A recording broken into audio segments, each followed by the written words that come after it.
یہ نعرہ حرکتا، یہ نعرہ حرکتا جس وقت فوج شام سے نکلا، یہ نعرہ حرکتا جس وقت فوج شام سے نکلا، کہ دیکھو یوں نکلتے ہیں جہنم سے خدا والے، کہ دیکھو یوں نکلتے ہیں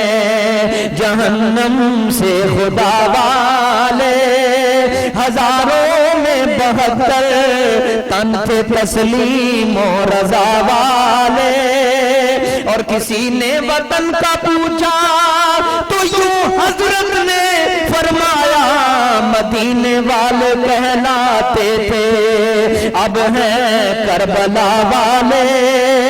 مدینے والے کہلاتے تھے اب ہیں کربلا والے۔ جب اللہ کی بن ساتھ بولا اگر ایک ایک کر کے یا ٹولیوں کی صورت میں حملہ کرو گے تمہاری بات نہیں بنے گی، یہ علی حیدر کرار کا بیٹا ہے، ایسے نہ کرو، ایسا کرو مل کے چاروں طرف سے تیروں کا می برساؤ اس پہ، اسے سنبھلنے کا موقع نہ دو۔ جب اس طرح کی باتیں کی تو پھر مل کے حضرت امام حسین علی مقام پہ، وہ جنہیں ایک ایک کر کے تو ہمت نہیں تھی، جنہیں ٹولیوں کی صورت میں تو ہمت نہیں تھی امام حسین کا مقابلہ کرنے کی، جب میرے دوستوں مل کے تیروں کا می برسایا جانے لگا، حضرت امام حسین علی مقام آپ کی طرف تیر پے در پے آنے لگے، جو آپ کے جسم پاک میں پیوست ہونے لگے، آپ کا پھول جیسا جسم جب زخموں سے چھلی چھلی ہو گیا، تیروں سے زخمی ہو گیا،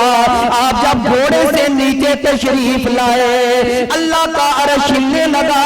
سیدہ فاطمہ الزہرا کی روح لرزنے لگی، امام الانبیاء صلی اللہ علیہ وسلم کی قبر ہلنے لگی، کون زمین پہ آیا جسے امام الانبیاء اپنے کندھوں پہ اٹھایا کرتے تھے؟ زمین پہ آئے تو شمر لعین آگے دوڑ کر آپ کی چھاتی پہ چڑھ گیا،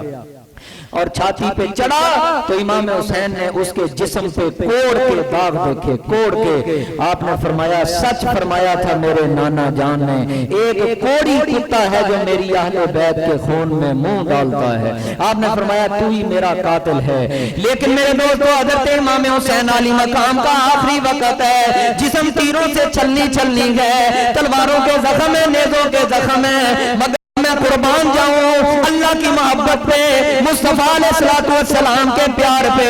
حضرت امام حسین علی مقام نے اس وقت یہ نہیں کہا مجھے اپنے گھر والوں سے ملنے دو، مجھے اپنے بچوں کو دیکھنے دو، مجھے زین العابدین سے ملنے دو، مجھے ایک بار زینب سے ملنے دو۔ اس وقت امام علی مقام نے ایسی خواہش نہیں کی، بلکہ صرف یہی کہا مجھے نماز کی اجازت دو، میں اپنا سر اللہ کے حضور سجدے میں رکھنا چاہتا ہوں۔ سجدے میں اپنا سر رکھا، فرمایا جب سجدے میں رکھو تیری مرضی جو کر لینا، سجدے میں سر کو رکھا، اور سجدے میں جا کے امام حسین نے یہ کہا